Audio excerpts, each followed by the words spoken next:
excited to get moving on the project. This waiting, just waiting is killing me.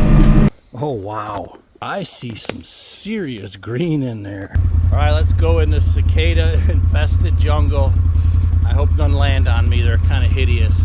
I got the drag there. We're gonna go plant this micro plot that I built this winter, I guess, if you will. I run a bush hog in here now.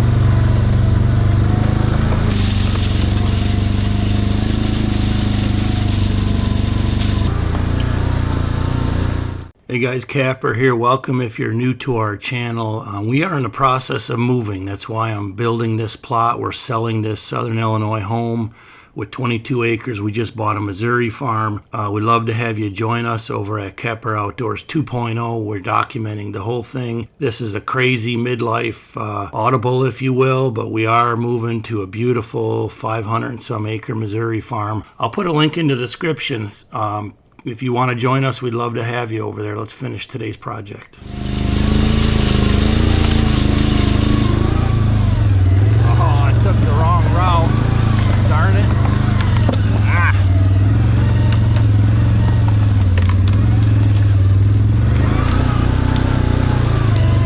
Oh.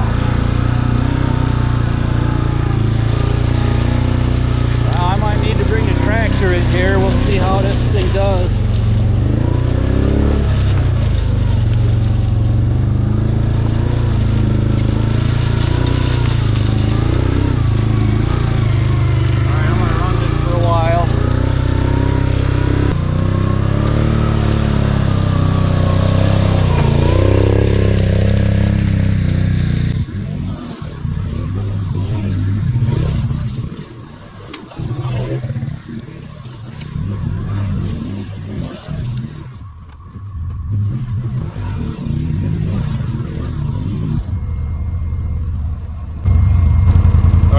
Decision to make. I mean, I could plant it cheesy because it's loosening up enough, but there's some stobs in there yet, rocks and some humps, and of course weeds are already in here. So I might bring the excavator in just for a few minutes and pull these last few stobs, and then maybe bring a tractor in. It's dry enough for now for the tractor.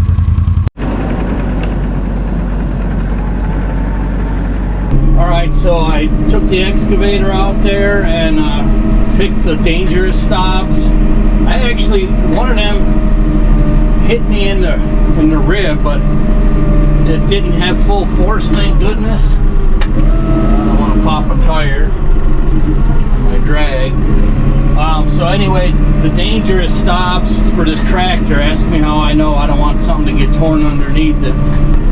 So I'm just going to rough it up with the rake back here, and then I'll get it planted. So at least one of the two micro plots will be planted. I don't know if I'm going to put that wood tower in place or not and invest that time. I just don't know. Once we start moving, man, it's going to be all hands on deck. You know, I mean, anyways, kind of excited to get moving on the project. This waiting, just waiting is killing me. So let's go rough it up. Beautiful day in the woods. All right, here's a look after the drag. And then I pulled the stobs, that's why it's a little rough. So now we're gonna just try to get a couple inches of loose dirt on this thing.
All right, that's all I wanted to do was loosen it up a little. I'll hand pick some of these bigger rocks that came out.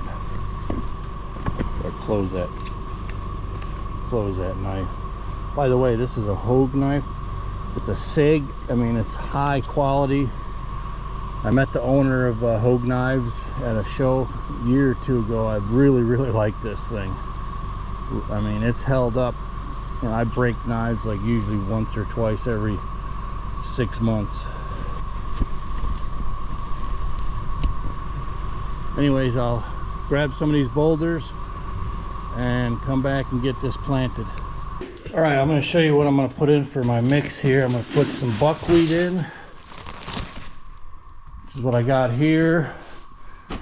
And then I'm going to put one of Paul's custom mixes in to try and get some clover established. And that's his Meadow Mix Plus. Mix this so the buckwheat, if it works, buckwheat will come up fast and kind of shade things, and if I can get clover started in there for a permanent perennial plot, that's the plan. I'm gonna go ahead and mix some fertilizer in with the buckwheat. I had a bag laying around, and no sense in hauling that to Missouri if I don't have to. And then I'll run the drag, and then I'll put the small seed on the top. And yes, I'll be washing my hands immediately here in just a sec. All right, check it out. Look at how pretty this looks. First I'm going to run the drag. Then I'm going to put the buckwheat and fertilizer. Then I'm going to run the drag over that again, and then the small seed.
All right, here's the almost after look.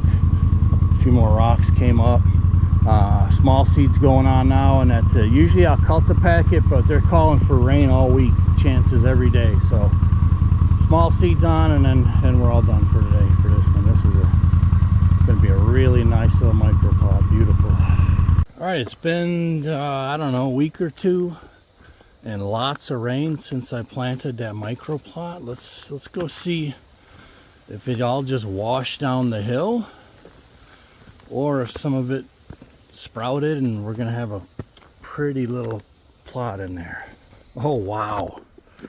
All right, I'm partially colorblind, but I see some serious green in there and a lot of water. I mean, I see some green. Let's see if it's all weeds or if it's buckwheat and or the clover mix. Holy buckets, look at this thing. So this is the stand site that I made, leveled out to put that tower in. Well, we got a lot of green. Let's see what it is.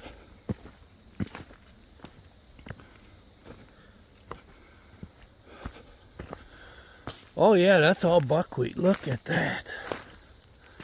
Look at the buckwheat coming in here beautifully. And some clover, the littler stuff. Oh wow. Oh, that's beautiful. This is beautiful. Now I got to make about 10 or 12 of these in Missouri. Oh, that turned out beautiful. I mean, for this just being all woods like everything else in the background a few weeks ago, I mean, it turned out stunning. I can see some of the perennial mix Some chicory coming up. Probably some clover in there. Oh, this is cool. All right, come on, Justin, get listed. Let's get this place sold. We got life to live on the other side of the Mississippi River, over in Missouri. Look at that, you see this patch of sun. Of course, like I said, we've got tons of rain, so I've always argued that I'd rather have rain and moisture than soil amendments and all that BS. Not saying it's not important. I'm just saying moisture to me is the number one thing. Look at all the little perennials in there. I mean, I laid it on heavy for a reason, but look at that. Wow. That is beautiful. Just beautiful.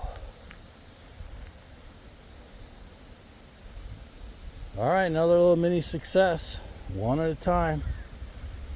Check us out at our new Missouri farm. We're going to start a new adventure here very soon. Thanks.